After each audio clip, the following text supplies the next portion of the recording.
राधे राधे सभी को। हमने प्रीवियस वीडियो में ज्यूरिस्प्रूडेंस के एनालिटिकल स्कूल के ज्यूरिस्ट एच.एल.ए. हार्ट का कंसेप्ट ऑफ लॉ पढ़ा था। उससे पिछली वीडियो में हमने ऑस्टिन के कंसेप्ट की बात की थी। आज हम करते हैं एनालिटिकल स्कूल के एक और ज्यूरिस्ट हैंस कैल्सन के बारे में डिस्कशन। जो हैंस कैल्सन थे वो बोर्न हुए थे 1881 में एंड इनका पीरियड पूरा था 1973 तक। 1973 में इनकी डेथ हो गई थी, तो इनका पीरियड 81 से 1973 तक था। पिछली वीडियोस में गाइस मैंने ऑस्टिन और एच.एल.ए. हार्ट का कंसेप्ट ऑफ लॉ को काफ़ी ब्रीफ में डिस्कस किया हुआ है, अच्छे से एक्सप्लेन किया हुआ है। आपको अगर कोई प्रॉब्लम है उस कंसेप्ट में तो आप कमेंट करके हमसे पूछ सकते हैं। और जो ये वीडियो है, हम जो नोट्स डिस्कस कर रहे हैं, इन नोट्स की पीडीएफ मैं आपको प्रोवाइड कर दूंगी। आप कमेंट करके हमसे ये पीडीएफ्स ले सकते हैं। हैंस कैल्सन का कंसेप्ट पढ़ते हैं। हैंस कैल्सन का कंसेप्ट भी इसमें बहुत इंपॉर्टेंट कंसेप्ट है एक। तो हम हैंस कैल्सन का पहले हम यहाँ से इंट्रोडक्शन शुरू करते हैं। हैंस कैल्सन थे जो वो एक अनदर ज्यूरिस्ट थे who has the credit of reviving the original analytical legal thought through his pure theory of law।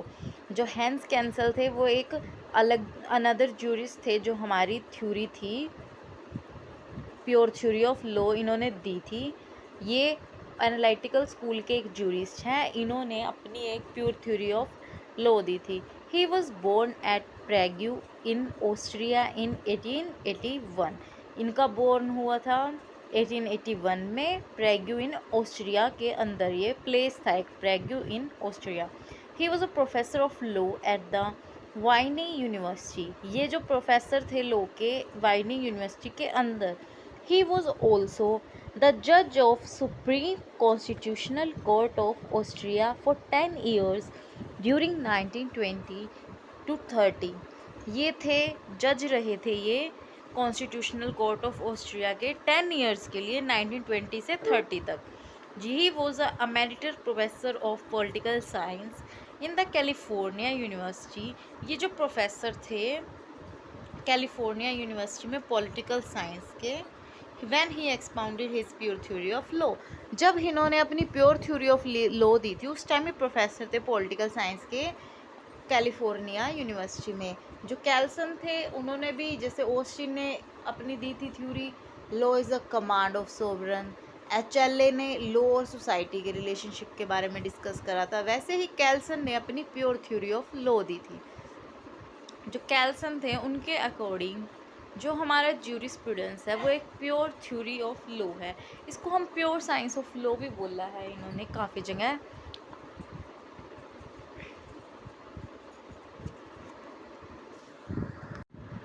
Kelsen theory of pure science of law. अब हम कैल्सन की थ्योरी को डिस्कस करेंगे। He insisted on separation of law from politics, sociology and all other extra legal discipline. इन्होंने अपनी theory में insist किया था कि लॉ है वो सेपरेट है पॉलिटिक्स से, सोशियोलॉजी से और अदर एक्स्ट्रा लीगल डिसिप्लिन जो भी हैं। It is quite often said that Kelsen pure theory of law tried to rescue jurisprudence from vague mysticism, and thus it was in a way of revival of John Austin 19th century analytical jurisprudence। इन्होंने ये कहा है कि जो Kelsen की pure theory of law थी वो jurisprudence को रेस्क्यू कर रही थी। वैग्यू मतलब बहुत ज़्यादा उलझी हुई जगह से ज्यूरिस्प्रूडेंस को निकाल रही थी, क्योंकि इसका कंसेप्ट बहुत ज़्यादा उलझा हुआ था, ये वहाँ से निकाल रहे थे इसको। और इन्होंने जो जॉन ऑस्टिन था 19th सेंचुरी एनालिटिकल ज्यूरिस्प्रूडेंस, उसको रिवाइव किया था।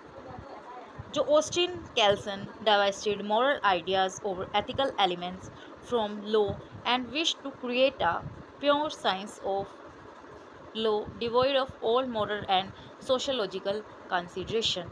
जो ऑस्टिन थे और जो कैल्सन थे उन्होंने ये कहा था, दोनों ने ही, उनका यही मानना था लॉ और वही मॉरल और सोशल सोसाइटी या सोशोलॉजिकल कंसिडरेशन एक अलग कंसेप्ट है, वो आपस से अलग हैं। ये उसको लॉ को मोरालिटी से डिवॉइड मतलब अलग समझते थे या उससे इंक्लूड ना समझते थे।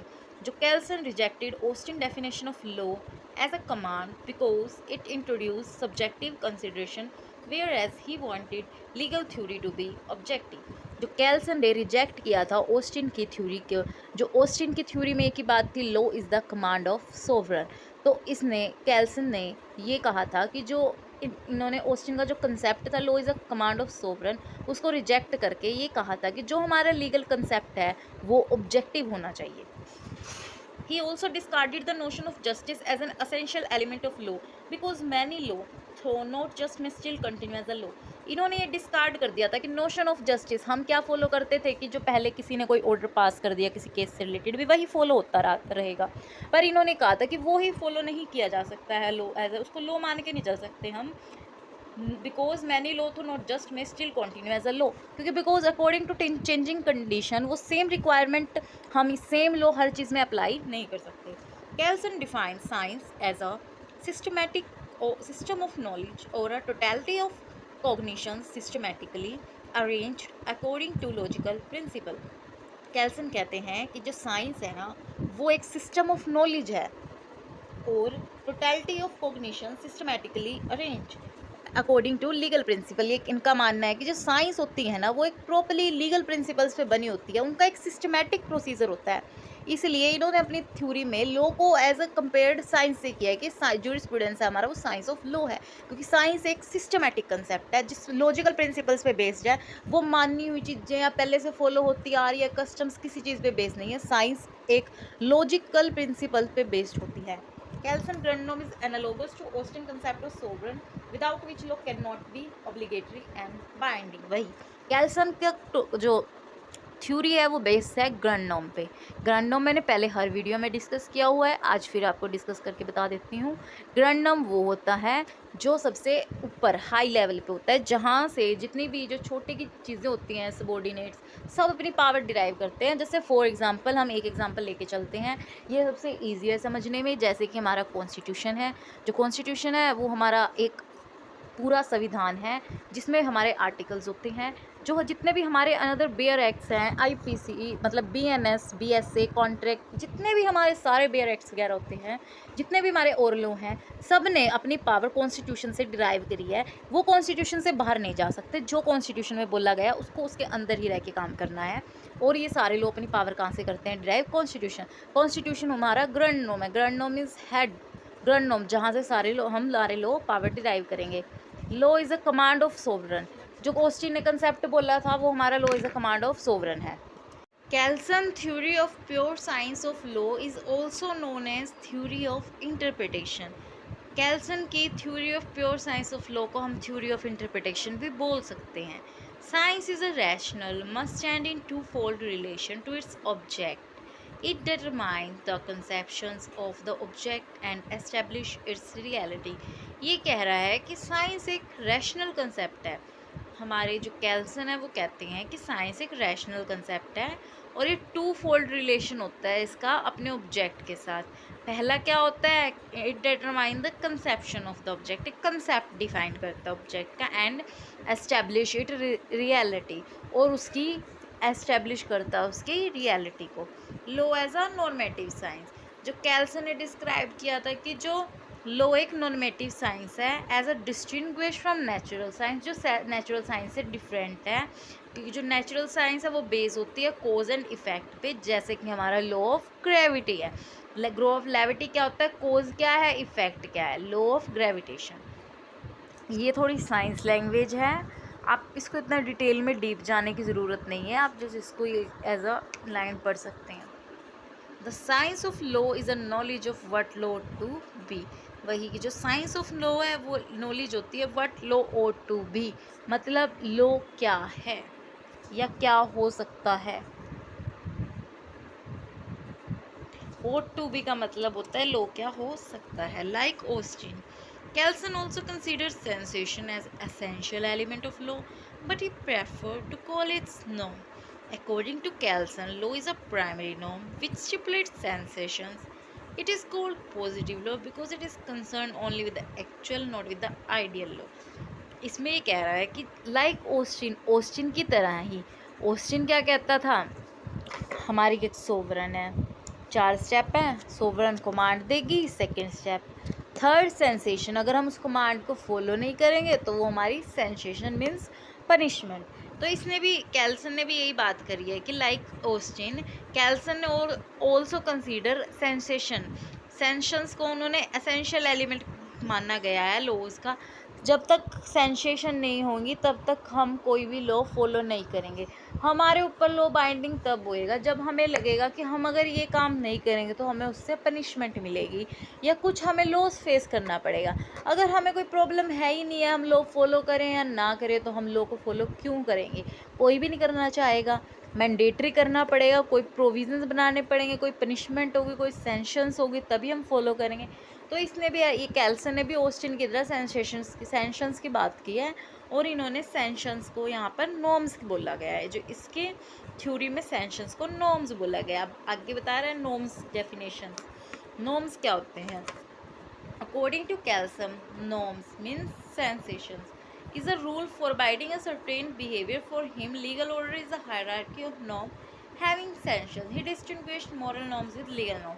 ये कह रहे हैं कि अकॉर्डिंग टू कैल्सन नॉर्म्स वही होते हैं कोई ऐसे फॉरबिडिंग रूल जो किसी सर्टेन बिहेवियर, मतलब हमारे किसी काम करने के तरीके को, बिहेवियर को फॉरबिड करते हैं, मतलब हमें करने से रोकते हैं या हमें करने का तरीका बताते हैं कि हमें इस तरीके से ये काम करना है, अगर हम दूसरे तरीके से करेंगे तो उससे हमें लॉस होगा, सेंसेशन फेस करनी पड़ेगी। ये एक hierarchy of norms having sensation, ये एक लीगल ऑर्डर की तरह होते हैं, अगर हम फॉलो नहीं करेंगे तो हमें सेंसेशन फेस करनी पड़ेगी। आगे है हमारा द ग्रैंड नॉर्म। मैंने अभी ग्रैंड नॉर्म के बारे में बताया। ग्रैंड नॉर्म वही है, Kelsen pure theory of law is based, जो ना ग्रैंड नॉर्म, इसकी थ्योरी हमारी ग्रैंड नॉर्म के ऊपर बेस करती है on pyramidal structure of hierarchy of norms which derive their validity from the basic norm which is termed as a grand norm।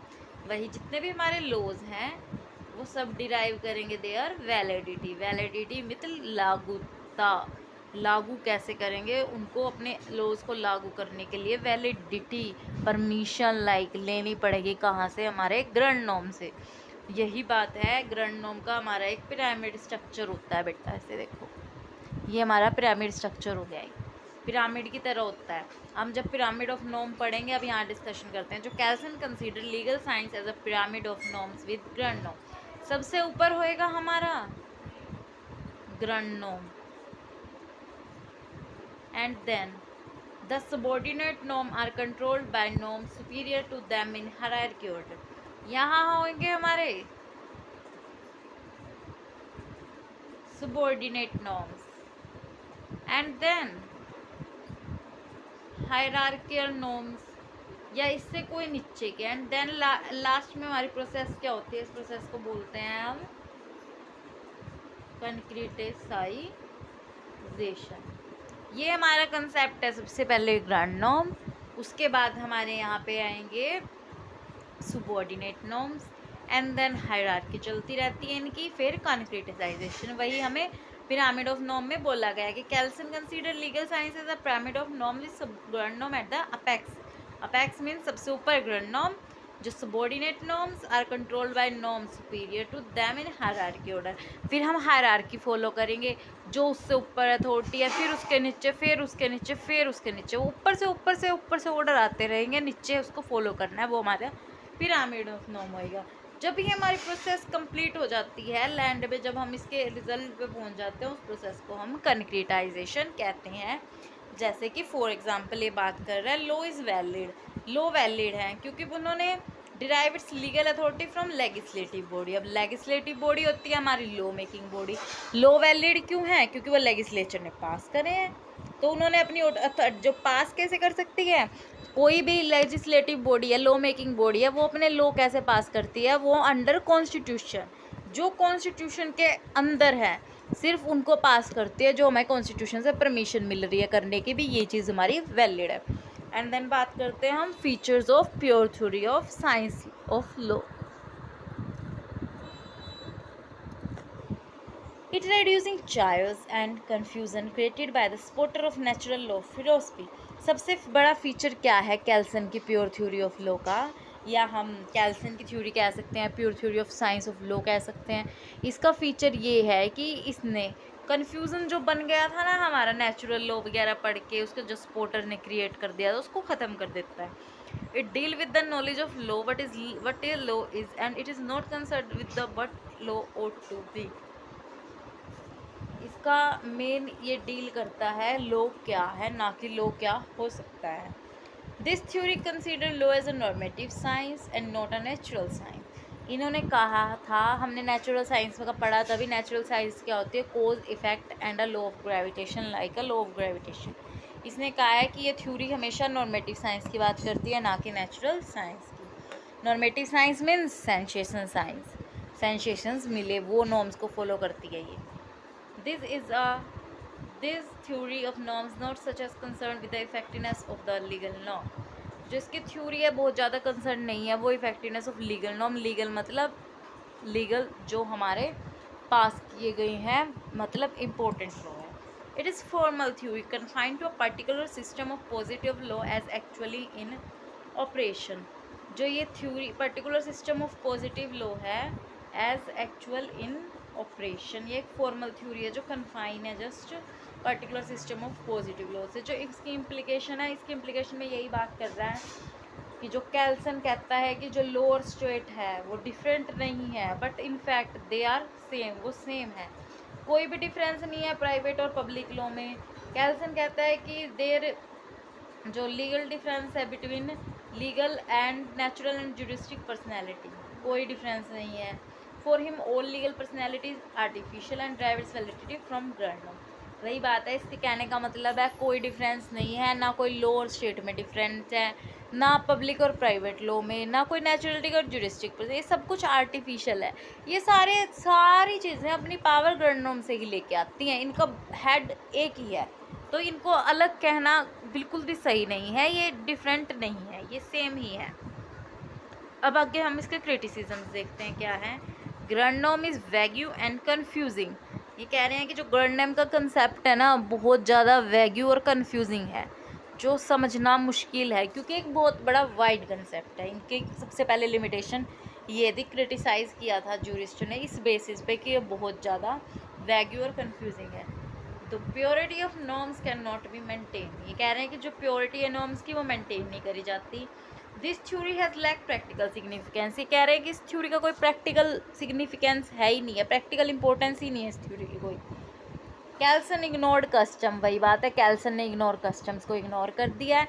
Customs को तो सभी इग्नोर कर रहे हैं. कस्टम सिर्फ मोस्टली हमारे नेचुरल स्कूल था उसमें फॉलो करे गए हैं, नेचुरल लॉ पे बेस्ड होते हैं, जो हमारे यहाँ हिस्ट्री में बड़े मतलब थोड़े बहुत मिलेंगे. International law is the weakest point of Kelsen theory. जो कैल्सन की थ्योरी थी इसका सबसे वीकेस्ट पॉइंट था international law. Kelsen ignore natural law and morality. Natural law और मोरालिटी तो इग्नोर कर ही रहा है. अब इसने पहले ही बोला है इससे पहले कि जो इन्हें कस्टम इग्नोर कर दिए, कस्टम कर दिए, नेचुरल लॉ इग्नोर हो गया. नेचुरल लॉ तो वही है जो नेचर से मिला है, कस्टम से मिला है, हमारा चलता आ रहा है. From where ground norm take its validity. ये पॉइंट इंपॉर्टेंट है बच्चों. देखो इसमें बोल रहा है कि ग्राउंड नॉर्म कहाँ से वैलिडिटी ड्राइव करेगा. हमने ये तो कह दिया सारे नॉर्म हमारे ग्राउंड नॉर्म से वैलिडिटी ले लेंगे, पर ये कह रहा है कि ग्राउंड नॉर्म ने कहाँ से अपनी वैलिडिटी ड्राइव करी है. ये भी एक क्रिटिसाइज का पॉइंट है. सही है ये पॉइंट हमारा, बिल्कुल सही है, क्योंकि कहाँ से करी है ग्राउंड नॉर्म हमें तो नहीं पता ग्राउंड नॉर्म ने कहाँ से वैलिडिटी करी है. जब हमारे और लोग उससे वैलिडिटी ड्राइव कर रहे हैं तो उसकी भी कहीं से कोई वैलिडिटी तो उसकी भी होगी. Based on hypothetical consideration. ये जो थ्योरी है ये बेस्ड ऑन हाइपोथेटिकल कंसिडरेशन है. नेक्स्ट हमारा है आगे हिस्टोरिकल स्कूल. बच्चों इसको हम नेक्स्ट वीडियो में डिस्कस करेंगे. हमारे साथ बने रहें. हमारी वीडियो पे लाइक कमेंट एंड सब्सक्राइब करें. अगर आप इस वीडियो को देख रहे हैं तो कमेंट करके बताएं कि आपको हमारी वीडियो कैसी लगी और आप आगे किस टॉपिक पर वीडियो देखना चाहते हैं. इस वीडियो के नोट्स मैं आपको अगर कमेंट करोगे उसमें आपको प्रोवाइड करा दूँगी, वरना हम मे बी PDF को मैं डिस्क्रिप्शन बॉक्स में भी डाल दूँगी, आप चेक कर सकते हैं वहाँ से. अगर आपको वहाँ नहीं मिल रही है तो आप कमेंट करें मेरी वीडियो पे, मैं आपको पर्सनली प्रोवाइड कर दूँगी, फ्री ऑफ कॉस्ट है. धन्यवाद. सब्सक्राइब करें, चैनल को लाइक करें और ज़्यादा से ज़्यादा शेयर करें.